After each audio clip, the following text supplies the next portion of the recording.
우리 함께 말씀 보도록 하겠습니다. 로마서 5장입니다. 8절 말씀입니다. 우리 한 절만 우리 같이 보도록 하겠습니다. 로마서 5장입니다. 8절 말씀. 로마서 5장 8절 말씀입니다. 우리 같이 큰 목소리로 합독하도록 하겠습니다. 시작. 우리가 아직 죄인 되었을 때 그리스도께서 우리를 위하여 죽으심으로 자기의 사랑을 확증하셨느니라. 아멘. 할렐루야. 예, 한 주간 잘 지내셨습니까? 예, 저도 캐나다에 온 지 벌써 2주가 됐는데 는 건 살과 잠밖에 없는 것 같습니다. 참 2주간 있는 동안 참 많은 성도님들의 사랑을 받았고 또 특별히 참 사랑하는 우리 박종민 목사님 내외와 함께 은혜 안에서 교제하는 시간을 가질 수 있어서 얼마나 제 개인적으로도 회복이 됐고 얼마나 귀한 시간이 됐는지 모르겠습니다. 이제 가야 될 또 기약이 가까웠어요. 그래서 주일 말씀을 한 번 더 전하고 저는 이제 돌아가게 되는데 아마 돌아가서도 종종 우리 십자교회 성도님들을 떠올리면서 기도할 것 같습니다. 참 너무 귀한 성도님들의 참 삶을 보면서 참 귀한 도전을 받았고요. 또 이 북미 땅에 소망이 있구나라는 생각을 참 많이 해보게 됐습니다. 저를 위해서도 종종 생각날 때 기도해 주시기 바랍니다. 예, 오늘은 좀 짧은 말씀을 좀 함께 나누고 함께 기도하기를 원하는데요. 좋은 말씀은 우리 박종민 목사님 통해서 많이 들으시는 줄 압니다. 저는 오늘은 좀 제 간증을 좀 여러분들과 좀 나누고 함께 좀 기도를 해볼까 합니다. 2016년도에 비탈리 만스키라는 러시아 감독이 있어요. 영화 감독인데 태양 아래 Under the Sun이라는 영화를 제작을 했습니다. 이 영화는 저 북녘에 2,700만 인민들의 아주 고통스러운 실상을 여과 없이 그대로 보여주고 폭로한 그런 시사 다큐 영화입니다.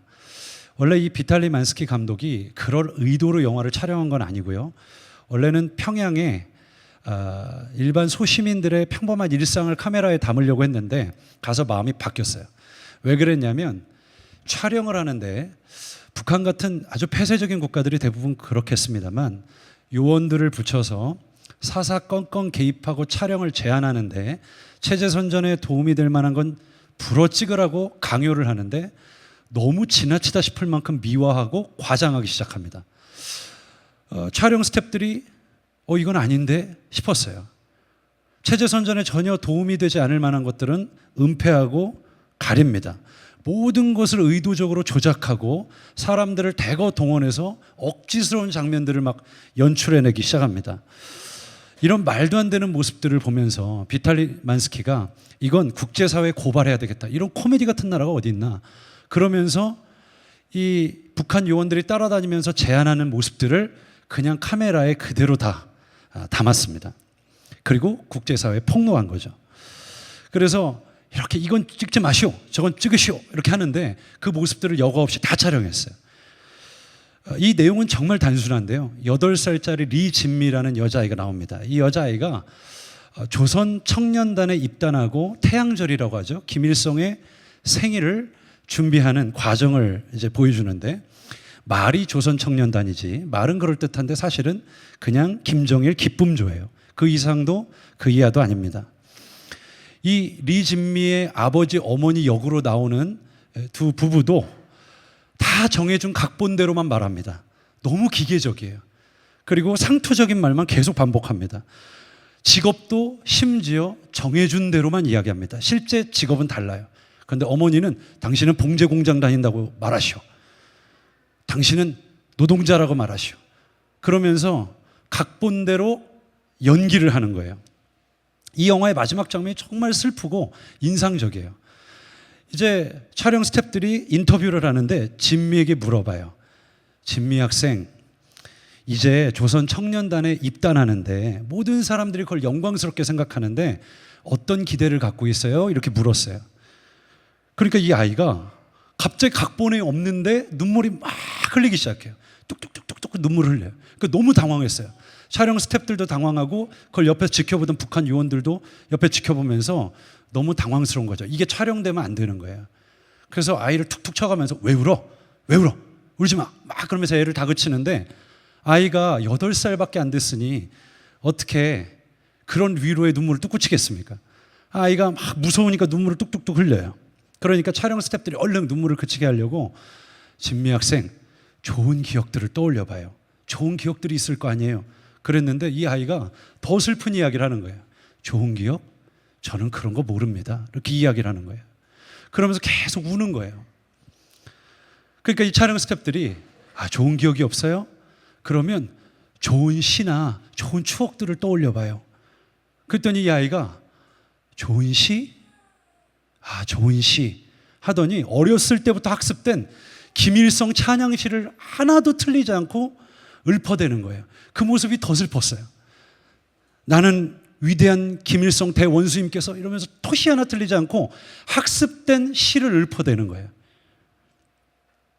그러면서 슬픈 음악과 함께 이 영화가 끝이 납니다.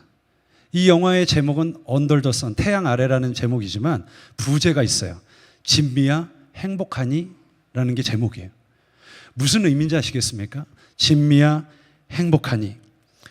제가 이 영화의 부제를 딱 보는데 문득 그 생각이 들더라고요. 이건 모든 그리스도인에게 던지는 질문일 수 있겠다라는 생각이 들었어요. 세상이 우리에게 질문하는 거예요. 그리스도인이라는데, 예수 믿고 산다는데 정말 행복하니? 정말 만족과 기쁨이 넘치니? 즐거움이 넘치니? 풍성하니? 하나님께서 채우시는 은혜가 늘 마음속에 가득하니? 꼭 이걸 저에게 묻는 것 같았어요. 여러분 어떠십니까? 정말 주님의 약속대로 풍성한 은혜가 여러분 삶 가운데 가득하십니까? 아니면 예수 믿고 정말 행복하십니까? 제가 교회 안에 보면 얼굴이 흘러내리는 사람들이 있어요. 견적이 나옵니다. 오래 묵은 닭이에요. 그리고 새로운 사람들은 이미 얼굴에 빛이 나요. 제가 이상한 진리를 하나 깨달았는데 교회 경력이 10년, 20년, 30년 길어질수록 보통 그리스도인들은 두 가지 닭 중에 하나의 닭이 됩니다. 싸움 닭이 되든지 묵은 닭이 되든지 둘 중에 하나가 되는 경우를 교회 안에서 너무 많이 봤어요. 여러분 우리가 주일마다 찬양 속에 우리가 담아 주님 앞에 올려드린 고백을 보십시오. 내 삶의 기쁨 늘 충만하네. 예수 내 능력 내 권세. 여러분 우리가 거의 뻥 수준에 가까운 어마어마한 고백을 주님 우리가 매 주일마다 드리지만 사실은 우리 현실을 한꺼풀 뒤집어 보면 불편한 것들이 너무 많습니다. 여러분 우리가 고백한 대로 우리의 삶이 사라진다면 얼마나 좋겠습니까? 생기가 있다기보다는 너무 메마르고요. 충만하기보다는 너무 빈곤하고 능력이요? 무슨 능력이 있습니까? 너무너무 무기력한 거예요. 걱정 근심 전혀 없네 하지만 걱정을 지고 이고 싸고 끌고 다니는데 걱정을 내려놓고 기도하다가 또 다시 걱정을 싸고 제 할 일 하러 가겠습니다. 이러고 다시 교회 문 박차고 나가는 게 우리의 삶이 아니냐는 말이에요. 여러분 주일 예배가 딱 맞춰지면 마치 영화 세트장에서 대본 읽듯이 학습한 대로 우리가 별고백을 다 하다가도 교회 문 나가는 대로 우리는 전혀 우리의 고백과는 상관없는 삶을 살 때가 너무나 많더라는 겁니다. 여러분 이 비탈리 만스키 감독이 인터뷰를 하면서 그런 얘기를 했어요. 내가 북한을 가보니 이건 거대한 영화 세트장이다. 그런데 제가 가만히 생각해 보니 교회도 그렇더라고요. 이건 거대한 영화 세트장인 거예요. 여기서는 말도 안 되는 고백들을 하는데 나가보면 전혀 아닌 거죠. 여러분 우리에게 예수 그리스도께서 그분의 복음을 주셨습니다. 십자가의 복음을 주셨어요. 이 복음은 말 그대로 기쁜 소식입니다. 이건 누구에게만 국한된 기쁜 소식이 아니에요. 한철 기쁘고만한 기쁜 소식이 아니라 모든 백성에게 미칠 영원한 기쁨의 좋은 소식이라고 우리 주님께서 말씀하셨습니다. 그런데 문제는 이 복음의 소식이 우리에게 전혀 기쁜 소식이 되지 않는 거예요. 시간이 지날수록 그냥 그 초신자 때 한번 읊고 그냥 잊어버리는 기독교 기초 교리 정도로 생각하고 우린 넘어갈 때가 너무나 많습니다. 영원한 죄와 저주의 운명에서 나를 건지신 주님, 이 비참한 운명에서 한치도 벗어날 수 없는 나를 우리 예수 그리스도의 보혈로 나를 구속하시고 건지셨어요. 나도 나를 사랑하기 힘든데 예수 그리스도께서 그분의 아들을 잡아 죽이시고 이 땅에 그분을 보내셔서 영원한 당신의 사랑을 십자가에서 확증하셨습니다. 이 사실을 정말 내 생명 전부로 전심으로 아멘하여 받으면 그 소식이 그냥 죽은 교리가 아니라 성경 속에 박혀있는 죽은 문자가 아니라 실제 내 삶을 바꾸는 복음의 능력이 되는 줄로 믿습니다. 그런데 이것이 시간이 지날수록 문제는 너무 낡아 빠지고 녹슬기 시작하더라는 거예요. 능력이 없는 거예요. 여러분, 저도요 20년간 모태신앙으로 살아왔습니다. 극성 맞은 어머니 한 명 잘못 만나가지고 어렸을 때부터 그냥 태어나면서부터 제 종교는 정해졌어요.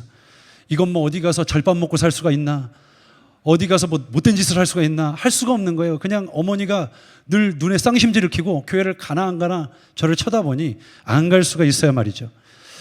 제가 그러다가 주님을 만났습니다. 주님을 만나니까 이상한 게 제일 먼저 변하는 게 아마 여러분도 느끼셨을 거예요.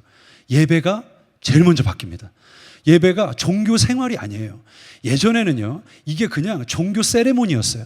왔다가 일어나세요? 그럼 일어나요. 앉아요? 그럼 앉습니다.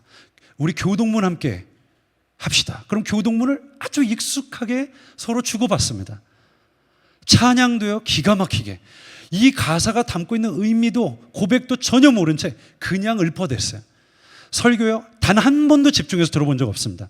그런데 그랬던 제가 예배를 대하는 태도가 완전히 바뀌기 시작했어요. 저희 목사님은요 1시간 내내 일정한 톤으로 아주 천천히 말씀하시는 그런 달란트가 있으셨어요. 여러분 하고 3초 뒤에 말씀을 하세요. 우리 사랑하는 우리 교회 성도님들 반갑습니다. 그러면서 아주 그냥 전혀 변화가 없는 설교를 1시간 동안 들으니 얼마나 힘들었겠어요. 귀에 안 들리는 거예요. 목사님이 딱 일어나서 두 손을 벌쩍 들고 이제는 하면 저는 이제는 갑니다. 그리고 저는 일어나가지고 바로 나가서 다른 곳에서 주로 은혜를 받곤 했거든요. 그러니까 전혀 예배가 은혜가 안 됐어요. 그런데 이상하게요 새벽 예배도 가고 싶고요, 금요 차례요 당연히 가고 싶고요, 수요 예배요 생전 가본 적 없는데 가게 되더라고요. 주일 예배요 1부, 2부, 3부까지 그냥 모든 예배를 다 가서 제가 앉아서 예배를 드리고 있는 거예요. 기도요 그냥 못 하겠더라고요. 저는 그때 알았어요. 기도는 스타일이 아니라는 거. 제가 간절하니까요 조용히 중연불하듯이 하던 이 기도가 간절하게 부르짖는 기도로 바뀌어가기 시작하더라고요. 간절함이 담기기 시작해요. 매 예배마다 눈물 없이는 예배를 못 드렸는데 갑자기요 시간이 점점 지나면서 저도 제 심령이 낡아가는 걸 느끼더라고요. 눈물 없이 드리던 예배 하품하는 때가 아니고서는 눈물이 나는 적이 없어요. 찬양이요 찬양을 드려도 아무런 감격도 감동이 없는 거예요. 그러면서 너무너무 당황스러운 제 모습을 볼 때가 많았습니다. 신앙의 연차가 점점 길어지고 분명히 하나님을 만난 건 사실인데 왜 내 신앙이 이렇게 점점 낡아갈까? 그때마다 저에게 나타나는 반응은 한 가지였는데, 하나님 사랑하신다는 증거를 좀 보여주세요. 증거를. 그냥 내 삶은 너무 어렵고 힘이 든데 좀 증거를 보여달라고, 증거를. 그러면서 살아갈 때가 얼마나 많은지 몰라요. 안 느껴진다 이거죠. 하나님의 사랑이. 하나님 맨날 말씀만 하시는 것 같고 사랑을 안 하시는 것 같은 거예요. 그러니까 너무너무 답답할 때가 많았습니다. 그런데 그러던 제가 확실하게 깨닫게 된 진리 하나가 있는데, 십자가의 복음은 초신자들에게 필요한 것이 아니라 매 순간, 매 시간 믿는 모든 이들에게 필요한 것이 십자가 복음이라는 사실을 제가 깨닫게 됐어요. 제가 2019년도 12월에요 인도라는 곳을 처음 가보게 됐습니다. 그곳에 한 선교사님을 만나게 됐는데, 이 선교사님은 대단하신 분이에요. 10년 동안 하루도 쉬지 않고 복음을 전했는데 몇 가정에게 복음을 전했냐면요 2600만 가정에게 전했어요. 그러면 2명씩만 추산하면 5200만 명에게 복음을 전한 거예요. 10년 동안. 그냥 사역리를 전한 게 아니라 실제 회심하고 세례를 받은 사람만 2600만 가정이에요. 이거 어마어마한 수치죠. 이분은 예수님에게 미친 분이에요. 처음에 CCC에서 김중곤 목사님과 함께 1세대로 한국에 복음을 전했던 참 귀한 분이에요. 그러다 인도로 가서 복음의 지용도를 완전히 바꿔버린 거예요. 저도 가서 보니까요 정말 선교 중에 일체 다른 것을 하지 않아요. 처음부터 끝까지 무조건 날 복음만 전합니다. 그런데 이상한 게요, 악몽에 시달리던 사람, 가위를 눌리지 않고 산 적이 없던 사람이 그 자리에서 노임을 받고 병이 났고 평신도가 그 자리에 교회를 세워버리는 일들을 제가 제 눈으로 봤어요. 너무 놀랍더라고요. 근데 그 가운데 저희가 했던 일 중에 하나가 뭐냐면, 여러분 지금 우리가 살아가는 이 하늘 아래요, 지금도 신전 창기가 있다는 거 아세요? 성경에 신전 창기들의 이야기가 나와요. 그런데 지금도 있어요. 근데 걔네들이 몇 살이냐면요, 최고 어린애를 본 게 제가 9살이에요. 어머니가 그 아이를 신전에 팔아요. 그럼 이 아이는 뭐 하냐? 얼굴 한번 본 적 없는 생면부지의 남자 몸을 섞어야 돼요. 희죽이 웃으면서 다가온대요. 그게 힌두교의 제사예요. 여러분 생각해 보세요. 9살짜리 딸을, 10살짜리 딸을 신전에 바쳐요? 그러면 이 딸은 그 낯선 남자 몸을 섞고 돈을 받을 거 아닙니까? 돈을 받으면 그 돈을 가지고 다 취하는 게 아니라 돈의 일부만 갖고 나머지는 전부 부모님에게 보내지는 거예요. 연금처럼. 그러니까 부모님들은 자기 딸을 신전에 바치는 걸 굉장히 큰 영광으로 생각해요. 제가 갔을 때 이 신전 창기로 버려졌던 여자들 50명을 모아서 교회를 세운 곳을 봤어요. 블레싱 시스터스 하우스라는 곳을 이제 제가 찾아갔는데, 거기 한 50명 정도 되는 아이들 중에 9살짜리 가장 어린 아이가 있더라고요. 제가 그걸 보고 충격을 받았어요. 왜냐하면 제 딸이 8살이거든요. 아니 이 어린 아이가 어떻게 그 끔찍한 시간들을 보냈을까? 선교사님이 그러시더라고요. 남자 형제들은 가까이 가지 마세요. 이 아이들은 남자들에 대한 아주 비정상적인 트라우마가 있기 때문에 가까이 접근하시면 안 됩니다. 마음이야 이해하는데 몸에 절대 손대지 마세요. 그리고 자매 성도님들과 이제 청년들만 가서 아이들을 붙들고 기도해 주는데, 아이들이 그런 사랑을 단 한 번도 받아본 적이 없는 거예요. 태어나서 늘 도구 취급을 받았는데, 그것도 성 도구 취급을 받았는데, 그렇게만 살아왔는데 누군가 자기 손을 붙들어주고 머리를 쓰다듬어주고 품에 안고 기도해 주니까 그 사랑이 너무 좋았나 봐요. 아이들이 눈물을 툭툭툭툭 흘리면서 그 품에 안겨서 비명을 지르듯 우는 모습을 제가 보고 얼마나 눈물이 나는지 몰라요. 어떤 성도님들은 너무 이 아이들이 가여우니까 벽에 그냥 머리를 박고 막 흐느껴 우시는 분들도 있었어요. 너무 황당했어요. 야, 내가 살아가는 이 시대에 이런 것들이 아직도 있구나. 여러분 제가 느낀 게요, 그 어떤 제국의 이데올로기나 지배 이념보다 가장 무서운 게 뭔지 아세요? 종교예요. 종교가 세상에서 가장 악해요. 여러분 세상에서도 어린 아이 데려다가 취하면요, 이거 미성년자 보호법에 의해서 지금 바로 처벌받아요. 현행법으로. 그리고 죽이면 바로 살인법으로 현행법으로 체포돼요. 그런데 종교라는 이름만 딱 갖다 붙이잖아요. 굉장히 거룩한 세레모니가 돼요. 제가 그걸 보면서 와 진짜 악하다. 종교가 가장 악하구나. 여러분 기독교는 종교가 아닙니다. 기독교는 그냥 신앙 그 자체예요. 기독교는 종교가 아니에요. 하나님과의 거룩한 관계지 이건 절대 종교라고 말할 수가 없어요. 왜냐하면 예식과 전통으로 이루어진 종교가 아니에요. 이건 종교는, 여러분 기독교도 종교가 될 때 가장 무서워져요. 사람 죽여도 아무렇지도 않아요.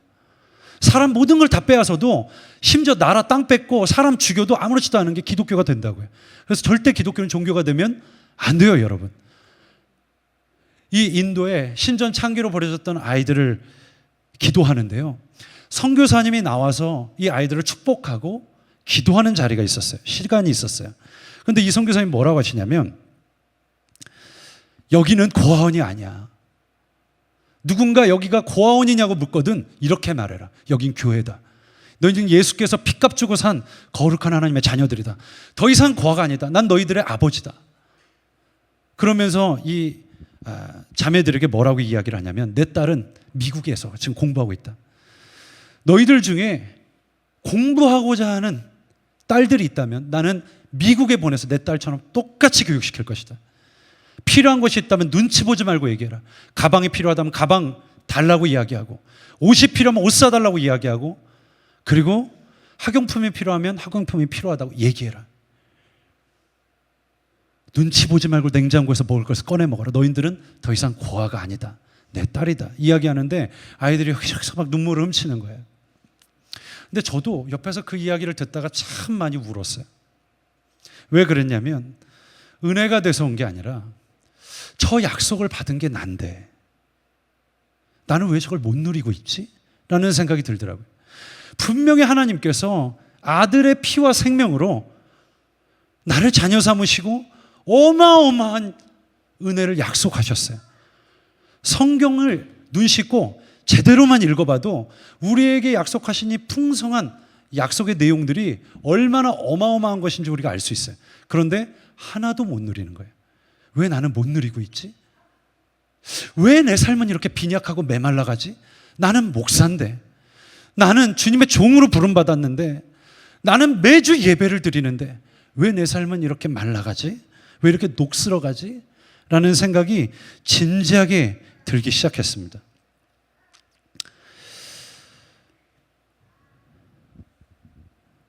여러분은 어떠십니까? 매주마다 생생하게 역사하시는 주님의 뜨거운 은혜를 누리고 계십니까?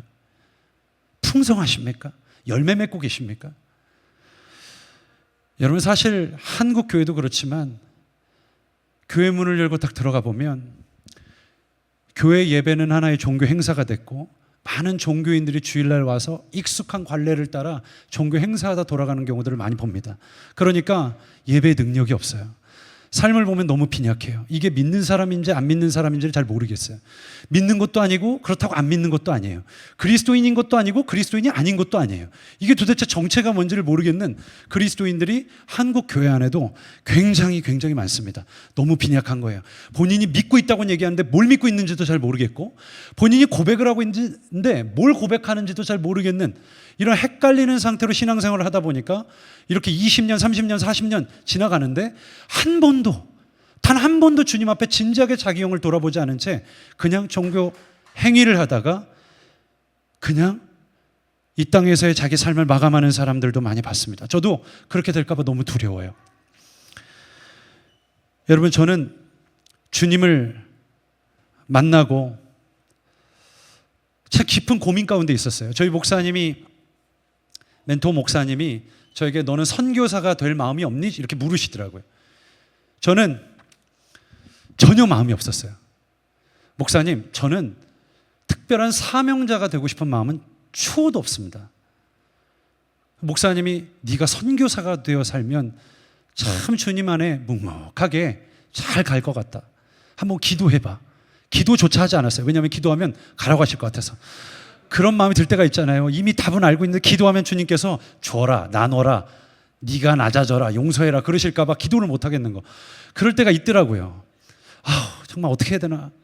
그러다가 제가 이제 기도를 시작했어요. 수개월 동안 매일 가서 기도를 하는데 주님께서 마음을 주실랑 말랑 그러는 거예요.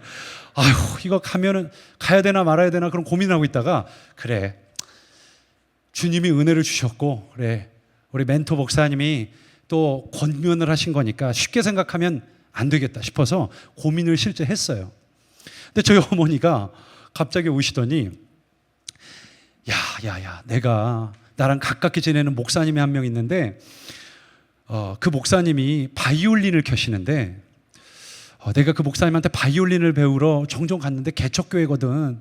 근데 이 목사님이 통도들이 너무 없어가지고 아주 너무 고생을 하시는데 이 목사님이 세상에 얼마 전에 아들이 교통사고 나서 소천한 거예요.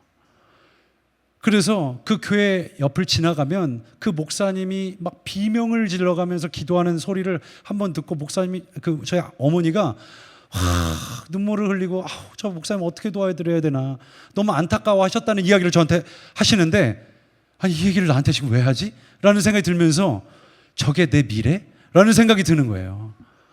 그래, 내가 다른 건 다 해도 종이 되는 건 심각하게 생각해 봐야 되겠다. 이런 생각이 문득 들었어요. 이럴 바엔 중이 되는 게 낫지 종이 됐다가는 정말 많이 힘들겠다라는 생각이 정말 정직하게 들더라고요. 그런데 수개월간 기도하면서 주님께서 주님의 종으로 부르셨다라는 확신이 들어서 이제 그때 이제 목사님께 찾아가 제 결단을 이야기했더니 들어와 함께 살자 그래서 함께 이제 목사님 사택에서 한 26명 되는 인원들과 함께 살기 시작했어요. 대다수는 이제 사연이 있는 친구들이었고요. 저같이 이제 주님의 종으로 헌신하고 주님의 길을 가겠다는 많은 신학생들이 있어서 이렇게 함께 멘토링을 해주셨어요. 참 살면서 함께 많은 귀한 교훈들 또 많은 가르침들을 받았습니다. 거의 수도원 비슷하게 함께 사는데 정말 쉽지 않은 시간들이었지만 지금 돌이켜 생각해 보면 참 기뻤던 시간들이었어요. 저는 그렇게 함께 살아가면서 정말 하나님께 제 생명을 온전히 드리고 싶은 마음이 있었습니다. 그냥 이미 종이 된 거 시시하게 살고 싶다라는 생각은 전혀 들지 않았어요. 가면 정말 제대로 한번 가보고 싶다라는 생각에 나름 정말 열심히 했습니다. 전도를 하러 가면 정말 어눌한 말재주를 가진 제가 나가서 사람들 붙들고 전도를 하기 시작했고, 기도 한 자락 할 줄 몰랐던 제가 기도하라고 하시니 그냥 무릎 꿇고 무슨 말이든 기도를 해야 되니까 그냥 기도를 1시간, 2시간 하다 보니 정말 기도하는 습관들이 생기기 시작했고, 노숙자들을 찾아가고 정말 이 땅에 속하지 않은 사람처럼 정말 그렇게 살아가고 싶었어요. 그러던 어느 날 저에게 저의 인생의 분기점이 되는 사건이 하나 있었어요. 제가 지금도 그날 잊어버리지 않습니다. 크리스마스 이브 날이었는데 제가 섬겼던 인천 방주 교회에서 크리스마스 날 노숙자들을 전부 초청했어요. 전부 초청해서 발을 씻겨드리는 걸 굉장히 수치로 여겨요, 이분들은. 그래서 세수식을 했어요. 손을 씻겨드리고 이제 이분들을 보내드렸는데 갑자기 저희 목사님이 목양실로 오라는 거예요. 이건 둘 중에 하나입니다. 뒤지게 혼나든지 아니면 칭찬을 받든지 둘 중에 하나인데 후자이길 바라는 마음으로 갔습니다. 근데 저희 목사님이 갑자기 그 얘기를 하시는 거예요. 내가 부산에 집회를 갔는데 기도를 하는데 갑자기 주님께서 가만히 있을 거니? 이런 음성을 주셨다는 거예요. 하나님 무슨 말씀입니까? 신천지가 내 몸된 교회로 들어와 깨고 있는데 넌 지금 가만히 있을 거니? 그래서 목사님이 제 제자 중에 한 명을 보내겠습니다. 그렇게 기도를 하셨다는 거예요. 그래서 골라 잡은 게 너다.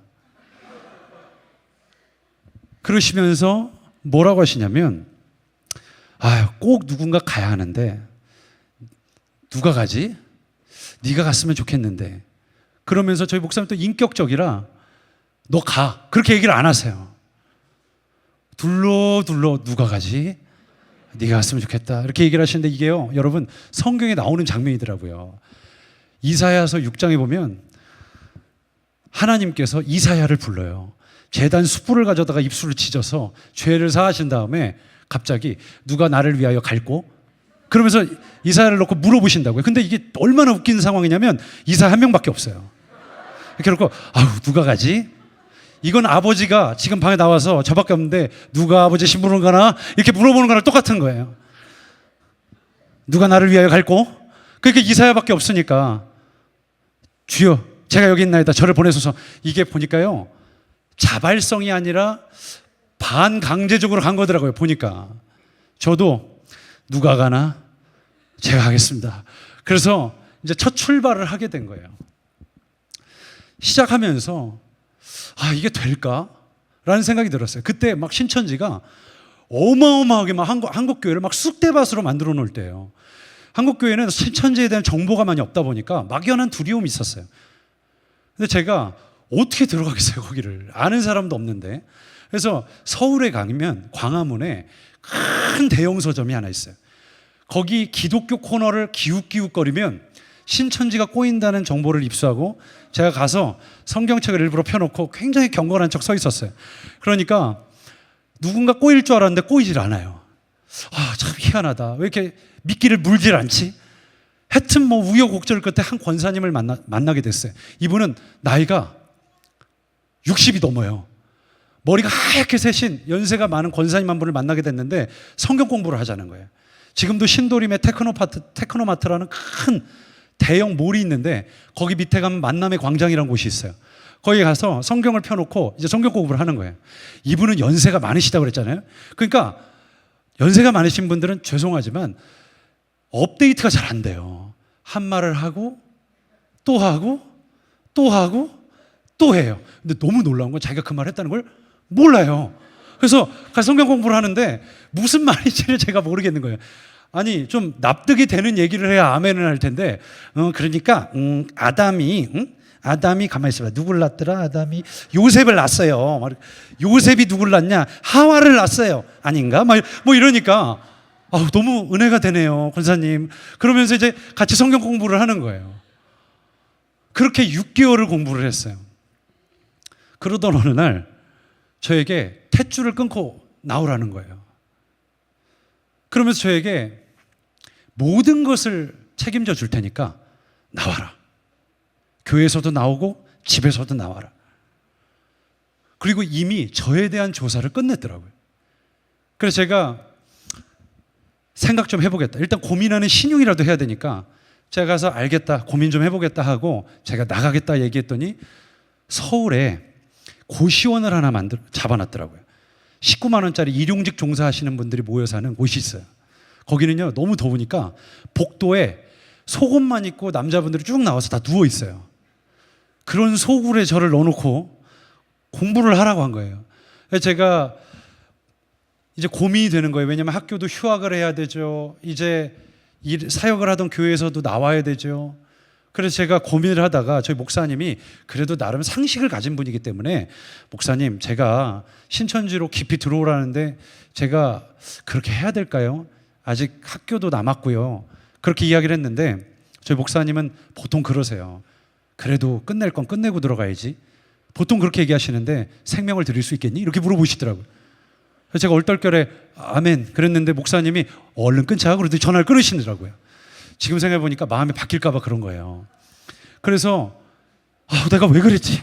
이렇게 막 후회가 될 때도 있었지만 기왕 결정한 거니까 그래 어디 한번 갈 때까지 가보자. 그러고선 이제 가서 공부를 시작을 하게 됐습니다.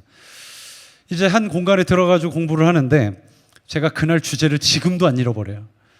강사가 이렇게 칠판에 신바리새인 이렇게 쓰더라고요. 그러면서 제가 어디서 왔는지를 아니까 요즘도 신바리새인들이 많습니다. 교회에. 박보영 목사님 같은 사람들 신바리새인이에요. 이렇게 얘기를 하는 거예요. 저를 자극을 해서 저를 한번 시험해보고 싶었던 거예요. 근데 제가 그때는 신천지식으로 이야기하면 거듭나지 아직 못했기 때문에 제가 화가 나더라고요. 아니 그래도 제 멘토를 욕하니까 너무 화가 나서 제가 성경책을 딱 덮고 그렇게 얘기하지 말라고 그랬더니 저를 데리고 온 권사님이 손을 잡고 왜 이래 정말 왜 이래 그런데 제가 권사님 이거는 아니잖아요. 그러고선 제가 성경책을 가지고 딱 나갔는데 나가고 나서 알았어요. 제가 지금 신천지에 잠입해 들어왔다는 걸. 내가 지금 뭘 한 거지? 라는 생각이 들어서 이거 다시 잘못했다고 빌어야 되겠다. 그리고 가서 무릎 꿇고 빌고 사정을 해가지고 다시 들어가서 공부를 하게 됐어요. 그러면서부터 이제 신천지 긴 여정이 시작된 거예요. 거기는 초등, 중등, 고등 교리를 공부하는데 여기 캐나다에도 있나요? 신천지가 있어요? 야 정말 대단하구나. 제가 들어가서 공부를 하기 시작하는데 이제 같이 이제 기수를 묶어요. 근데 제가요 그걸 보면서 뭘 느꼈냐면 처음에는 이거 뭐야 신천지 아니야? 좀 이상해. 그러다가 몇 개월만 지나니까 눈빛이 바뀌어요. 제가 그걸 보면서 야 진짜 미혹의 영이란 게 있구나. 확 잡혀요. 그래가지고 그 다음부터 무슨 말을 해도 다 믿는 거예요. 그 사람들의 기본 논리는 이거거든요. 성경은 그냥 보면 안 된다예요. 그냥 성경을 보면 안 된다는 건 대부분 이단이에요. 그냥 성경을 보면 안 된다. 암호로 돼 있다. 암호로 누가 풀어요? 지가 푸는 거죠.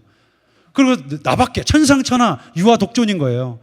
나밖에는 이거를 풀 수 있는 사람이 없어요. 내가 아들의 소원대로 계시받은 사람이라 이거예요. 오직 나만 푼다.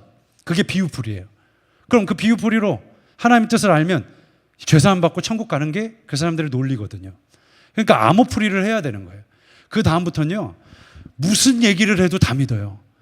여러분 요한계시록에 우박이 나와요. 우박의 이 무게가 나오거든요. 50kg. 이걸 이만희 몸무게로 풀어요. 지금은 또 바뀌었더라고요, 이 내용이. 지금 웃으시잖아요. 근데 거기서는 세상에 진짜 막 그래요. 진짜 놀랍다. 그러니까 말도 안 되는 얘기를 들어도 다 믿는 거예요. 제가 그때 알았어요. 이건 미혹의 영이구나. 제가 거기서 수개월 동안 있는데 어떤 전도사님이 저에게 그러시더라고요. 언제까지 여기 있을 거냐? 아니 당신도 당신 인생이 있는데. 근데 정말 제 마음에 큰 요동함이 있었어요. 야, 그래. 지금 나와 함께 신학 공부를 하는 많은 종들은 지금 번듯하게 옷 차려입고 강대상 올라가서 말씀 전하고 또 찬양인도 하고 성도들을 만나서 목양을 하는데 난 지금 뭐 하고 있나? 저 진짜 목사님 말씀 따라서 이렇게 순종하며 가다가는 나중에 이만희 발닦겠더라고요, 제가. 이만희 비서실장 되겠더라고요, 제가. 그래서 이렇게 가는 게 맞나? 근데 그 전사님이 전사님 정신 똑바로 차려야 돼요. 이거 몇 년 걸릴지 몰라요. 그리고 남는 게 뭐예요? 이거에서 나중에 뭐 할 건데요? 뭐 이단 사역 할 거예요? 저는 이단 사역에는 요만큼도 비전이 없는 사람이에요. 그래서 정말 가슴이 답답했어요. 그런데 저에게 어떤 계기가 있었어요. 88 장충체육관 있잖아요. 서울에 가면 엄청나게 커요. 그런데 지하철을 탔는데 막 어마어마한 인파들이 한 곳으로 막 몰려가는데 이게 다 신천지인 거예요. 동원했어요, 사람들을. 그래서 거기 앉아서 이제 찬양하고 이만희의 강의를 듣는데 이만희가 직접 오진 않고 그 사람은 직접 나타나지 않아요. 웬만해서는. 대통령이에요, 거의 대통령. 그래서 거기에 12지파장쯤 되는 한 사람이 딱 앞에 서가지고 이제 말씀을 전하는데 주제가 뭐였냐면 요한계시록의 예언과 성취라는 주제였어요. 그러니까 성도들이 딱 관심을 가질 만한 주제죠. 그래서 막 사람들을 불러다가 초청해서 우리로 얘기하면 새생명 축제 같은 거 한 거예요. 그래서 이렇게 막 거의 10,000명 되는 인파들이 쫙 몰려 앉아 있는데 제가 앉아서 이제 거기서 강의를 듣는데 압도되더라고요. 이게 얼마나 찬양이 뜨거운지. 와, 제가 마가의 다락방 기도원에서 종종 예배를 드리면 박수 치는 소리, 기도하는 소리에 야, 이거 천장이 진짜 무너지는 거 아니야 싶을 때가 있었거든요. 그런데 그것과도 비교가 안 돼요. 10,000명이 그렇게 하니까 와, 이거는 진짜 압도되더라고요, 그 사운드에. 그래서 제가 거기 있다가 문득 갑자기 그런 생각이 들었어요. 하나님께서 갑자기 어떤 은혜를 주시는데 같이 찬양을 하다가 하나님, 만약에 여기서 몇 명만 돌이킬 수 있는 은혜를 주신다면 제 삶을 정말 드리겠습니다. 그냥 여기서 제 생명 취하셔도 되고 제 진로 막으셔서 진짜 망해도 좋습니다. 다만 여기서 몇 명의 영혼만 건지게 해주십시오. 그렇게 기도하면서 막 울었어요. 그러니까 같이 간 그 권사님이 제가 회심한 줄 알고 아이고 이제야 말씀을 깨달았다고 막 이러면서 제 막 등허리를 문지르는데 제가 거기서 막 제 주님께 정말 깊은 헌신의 고백이 나오더라고요. 하나님, 엘리야는 850대 1인데 저는 14만 4천 대 1입니다. 도와주십시오. 그러면서 막 기도를 했어요. 제가 믿기로요, 그 날부터 하루도 빠짐없이 신천지를 위해서 기도했어요. 하루도 빠짐없이 늘 방에서 신천지를 위해서 기도하고 하나님 돌이켜달라고 기도했어요. 그리고 저는 이제 기약 없는 시간들을 또 보내게 됐어요. 그러다가 결국 다 들통이 나게 되고 저는 쫓겨나게 됐습니다. 그 긴 이야기를 다 할 수가 없어요. 제가 이제 몇몇 사람들을 포섭해가지고 예수는 그리스도가 맞다, 예수는 하나님이시다, 예수로 말미암는 구원이 성경이 말하는 구원이다, 이만희로 말미암는 구원이 아니다 그랬는데 이 사람들이 똑똑하거든요. 그러니까 알아먹는 거예요. 그래서 성경을 막 찾아서 설명을 했는데 알아먹더라고요. 근데 이 이야기가 막 퍼져나갔어요, 안에서. 그래서 저를 불러서 이광준 형제, 지금 당신에 대한 이야기가 상부까지 올라갔어요. 뭐예요? 여기 왜 온 거예요? 그런데 제가 들켰구나, 아차 싶어서 그때부터 연기를 하기 시작했거든요. 내가 뭐 여기 아니면 갈 데가 없는 줄 아냐고. 하나님의 교회로 가보겠다고. 이번엔 안상홍을 한번 믿어보겠다고. 하나님 어머니를 한번 내가 믿어보고. 그러면서 막 제가 울었거든요. 기성교회는 못 돌아가니까. 그때 이분이 아리까리 해가지고 그래요? 그러면 앞으로 공부를 하면 나랑만 합시다. 그래서 알겠다고. 그러면서 이제 제가 얼른 박보영 목사님에게 전화해서 목사님 들킨 것 같다고. 빨리 오라고, 철수하라고. 그래서 제가 철수를 하기로 결정을 한 거예요. 근데 무섭더라고요, 올까봐. 이 사람들이 무슨 짓을 할지 모르니까. 그래서 그 자취방에 혼자 앉아서 잠이 한숨도 안 오는 거예요. 왜냐하면 1년 6개월 동안 거기 있었거든요. 아, 그러면 지금까지 한 건 그냥 물거품이 됐구나. 정말 진지하게 한 영혼이라도 구하고 싶었어요. 근데 안 됐어요. 다 실패로 돌아갔어요. 그날 여기 왔던 임진영 목사님이 저희 방에 놀러 왔어요. 전도사님, 좀 자요, 자. 그리고 그 다음날 돼서 성령님께서 치킨을 사주라는 감동을 주신다고. 지금 남은 복장이 터져 죽겠는데 주님께서 치킨을 사주면서 위로를 하라고 하니까 뭐 아예 감사하다고. 그러고선 이제 제가 시간이 지나고 나서 너무 마음이 무너지는데 이제 자리에 앉아서 기도를 하기 시작했어요. 하나님, 다 실패했습니다. 끝났습니다. 그런데 갑자기 저도 생전 한 번도 그런 경험을 해본 적이 없던 저에게 하나님께서 다가오시는 것처럼 느껴졌어요. 정말 저의 삶에는 가장 큰 분기점이 됐던 사건이에요. 예수님께서 다가오시는 것 같아요. 그리고 저에게 말씀을 하시는 것처럼 느껴졌어요. 내 종아, 지금부터 내가 하는 이야기를 잘 들어라. 네가 왜 실패했는지를 내가 이야기해 주겠다. 그러면서 제가 실수했던 장면들을 보여주시면서 이야기해 주시기 시작했어요. 너는 누구를 만날 때 이 이야기를 했는데 그때부터 네가 이상하다는 생각을 그들이 하기 시작했다.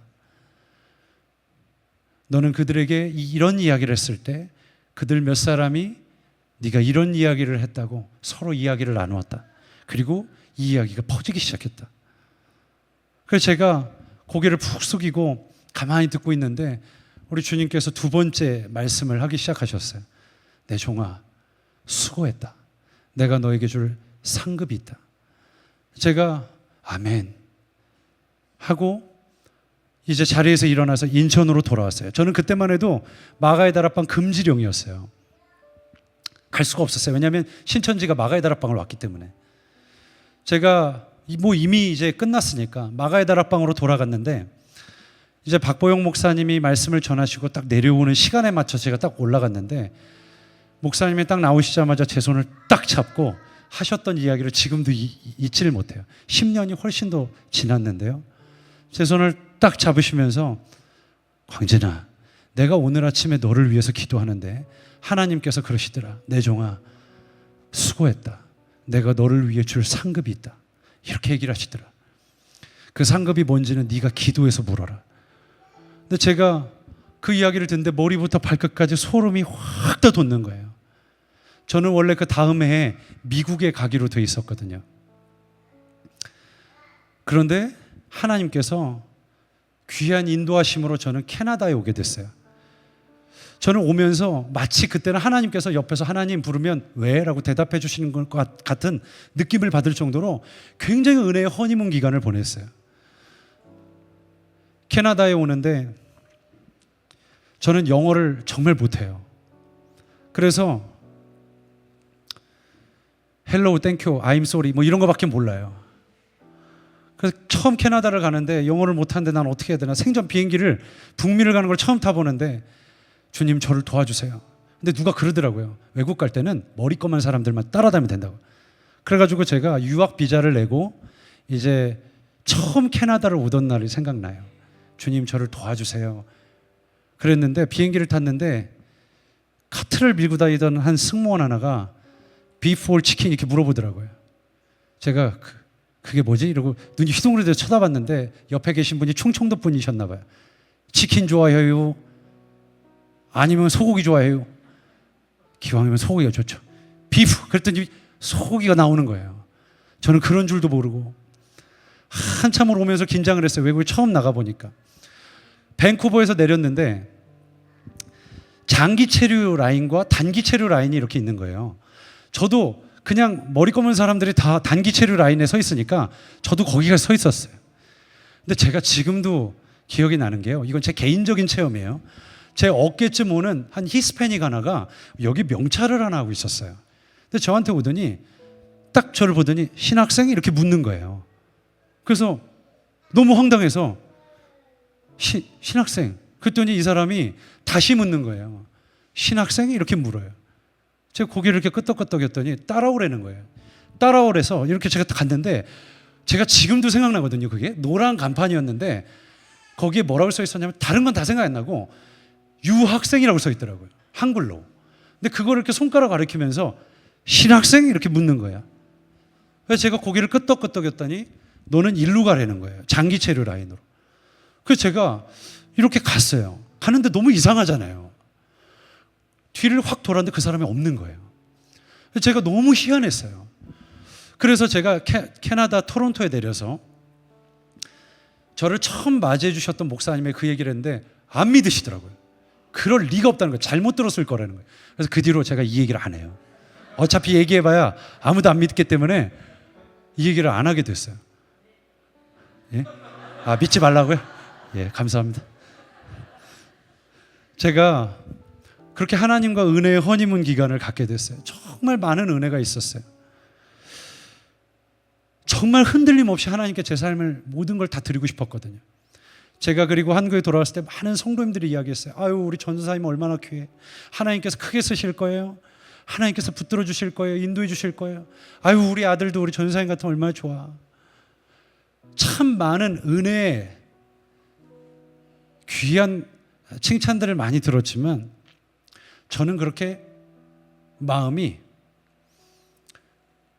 좋지만은 않았던 것 같아요. 왜냐하면 이상하게 주님을 위해 살아가면 살아갈수록 은혜를 경험하면 경험할수록 이상한 모순 하나를 제가 발견했어요. 많은 하나님의 은혜도 경험하고요. 때때로 야, 이런 거 누구에게 말할 수 없는 그런 하나님의 특별한 은혜들도 종종 경험할 때가 있었어요. 그런데 이상한 모순이 하나 발견돼요. 그건 뭐냐면 하나님의 법을 너무 싫어하고 거역하는 제 모습이 불쑥불쑥 튀어나오는 거예요. 너무너무 음란하고요. 힘이 거짓되고요. 사람들 앞에서 너무 경건한 척, 너무 거룩한 척 나를 포장해서 말하고 싶은 그런 충동도 많이 생겨요. 나는 기도하지 않으면서 나는 굉장히 기도 많이 하는 사람인 것처럼 얘기하고 싶을 때도 있어요. 때때로 나는 거룩하지 않으면서 나는 굉장히 지금 헌신된 삶을 사는 것처럼 포장해서 말하고 싶은 그런 이중적인 삶도 제 안에는 있어요. 제가 그래서 잡아도 자꾸 튀어나오는 이 바퀴벌레 같은 죄의 본성들이 제 안에 여전히 도사리고 있을 때 제가 제일 많이 했던 기도가 뭔지 아세요? 그냥 앉기만 하면 하나님 감사합니다가 아니라 제일 먼저 했던 기도가 하나님 죄송합니다. 하나님 정말 미안합니다. 하나님 오늘도 잘못 살았어요. 정말 죄송합니다. 그런 기도가 늘 이 마음 안에 툭툭 튀어나왔어요. 여러분, 사도 바울이 그런 고백을 하지 않습니까? 오라 나는 공고한 자로다. 이 사망의 몸에서 누가 나를 건져내랴. 그렇게 고백하지 않습니까? 정말 그 고백이 너무너무 공감되더라고요. 아, 왜 이렇게 몸부림치고 애써도 안 되고 발버둥을 쳐도 안 되고 성경을 다 봐도 나같이 악한 인간이 없는 것 같아요. 때때로 이렇게 제가 심하게 양심에 찌르는 고통을 느낄 때마다 나는 종으로 못 살겠다. 빨리 관두고 그냥 빨리 나에게 맡겨진 양들을 고통스럽게 하지 말고 빨리 떠나야 되겠다라는 생각을 할 때도 있었어요. 정말 저의 삶에 큰 위기가 한 번 있었을 때 저는 정말 마가다락방 기도원을 떠나려고 이제 산에 올라가서 기도라고 마음을 정돈했어요. 그래, 이제 떠나야지. 나 같은 놈은 안 돼. 그리고 이제 마지막 주일 예배를 드리면서 하나님 앞에 그런 기도를 했을 때가 있었거든요. 하나님, 저에게 주셨던 많은 은혜가 있었죠. 그런데 저는 자격이 없어요. 차라리 그 은혜를 다른 사람들한테 주시고 저 같은 놈은 나가서 고생 좀 해봐야 됩니다. 저를 버리세요, 주님. 그리고 이제 이 예배가 아마 마가의 다락방에서 드리는 마지막 예배가 될 것 같습니다. 그렇게 기도를 하고 예배를 힘없이 마쳤어요. 그런데 제 핸드폰에 카카오톡으로 문자 하나가 와 있는 거예요. 봤더니 박보영 목사님이에요. 내용이 이러했습니다. 광진아, 사단이 너를 공격하고 있다. 떠나겠다. 관두겠다. 있다고 소리하지 마. 이렇게 왔어요. 근데 저희 목사님이 그때 케냐에 계셨거든요. 야, 성령님은 정말 시차가 없구나. 그걸 보고 덜덜덜 떨면서 이게 뭘까? 근데 바로 그 뒤에 이어서 장문의 카톡이 왔는데, 광진아, 이 길을 걷다 보면 해도 안 되는 내 모습 때문에 포기하고 싶을 때가 있다. 그런데 그때마다 우리가 붙들어야 될 건 십자가다. 십자가 붙들고 당당하게 좁은 길 걸어가라. 제가 그때 가장 먼저 들었던 생각이 나 버림받지 않았구나. 그 생각 때문에 참 많이 울었습니다. 제 안에 희미했던 십자가의 빛이 선명해지는 것 같더라고요. 저희 공동체에 구재형 목사님이란 분이 계세요. 노숙자 사역을 하시는데요. 이분이 목사 안수식을 받던 날 제가 가서 막 축하해드리고 얼른 이제 다시 제 자리로 돌아와야만 했어요. 여러 또 쌓여있는 사역들이 있었기 때문에. 돌아오는데 차 안에서요, 어떤 찬양 한 곡을 듣게 됐어요. 어떤 찬양 한 곡을. 이 찬양의 고백을 쭉 듣다가 제가 더 이상 운전을 못하고 갓길에 세워놓고 한참을 정말 어린 애처럼 울다가 돌아온 날이 있었습니다. 이 찬양이 이런 찬양이에요. 하나님이 날 참 사랑하시네. 하나님이 날 참 사랑하시네. 하나님이 날 참 사랑하시네. 하나님이 날 참 사랑하시네. 세월에 묻혀 또 현실에 갇혀 잊고 살다가도 그냥 살다가도 어느 날 문득 생각해보면 하나님이 날 참 사랑하시네. 제가 지금도 이 찬양을 부르면 이렇게 뭉클뭉클해요. 왜냐하면 제가 얼마나 자격 없는 사람인지 알거든요. 한때는 주님께서 제가 거룩해서 쓰신다고 생각을 했어요. 한때는 그래도 하나님 앞에 헌신해서 하나님께서 저를 붙드신다고 생각했거든요. 그게 아니더라고요. 시간이 갈수록 깨닫는 거 한 가지는 신앙생활이란 건 그런 거구나. 나의 작음을 알고 그분의 크심을 알아가는 거, 그거더라고요. 도대체 성경 아무리 뒤적거려봐도 나를 왜 사랑하시는지, 왜 나 같은 인생을 붙드시는지, 교회 밖에 둘러보면 나보다 착하고 잘나고 가진 거 많고 똑똑하고 성격 좋은 사람 많은데 왜 하필 날까? 왜 날까? 그런 생각 때문에 하나님 앞에 엎드려 참 많이 울던 날이 있었습니다. 여러분, 이 찬양의 가사가 뭔지 아세요? 제목이 맞다예요. 우리가 신앙생활을 하다 보니까 잊고 사는 거예요. 우리에게 주시는 어마어마한 복음의 역사와 은혜들이 있는데 잊고 사는 거예요. 하나님이 우리를 사랑하셨다라는 고백 외에 더 큰 은혜가 어디 있습니까?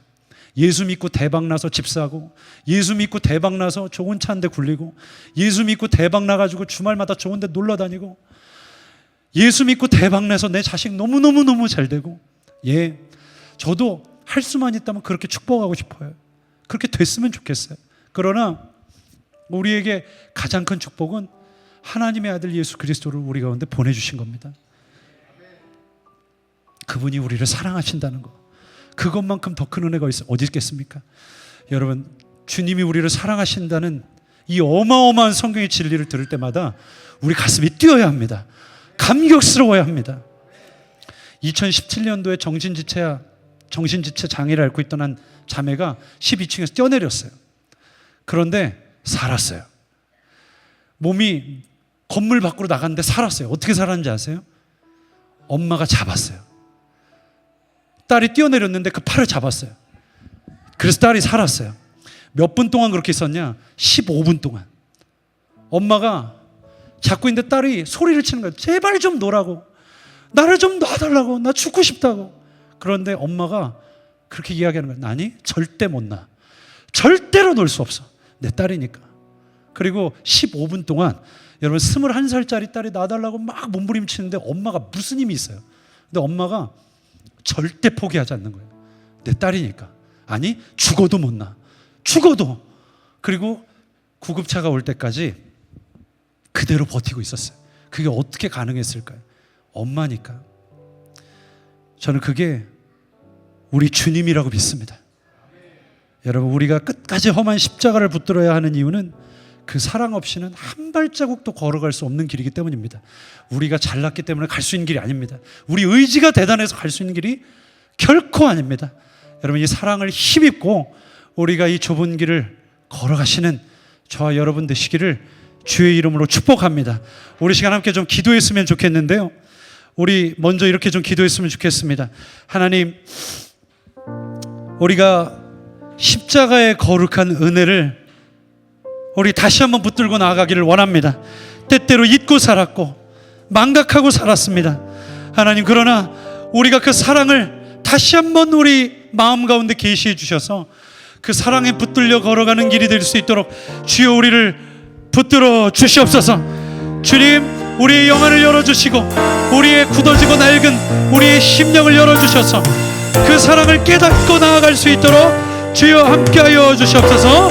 우리 시간 사모하는 분들은 주의 이름을 한번 크게 부르고 통성으로 기도하며 나갑니다. 주여!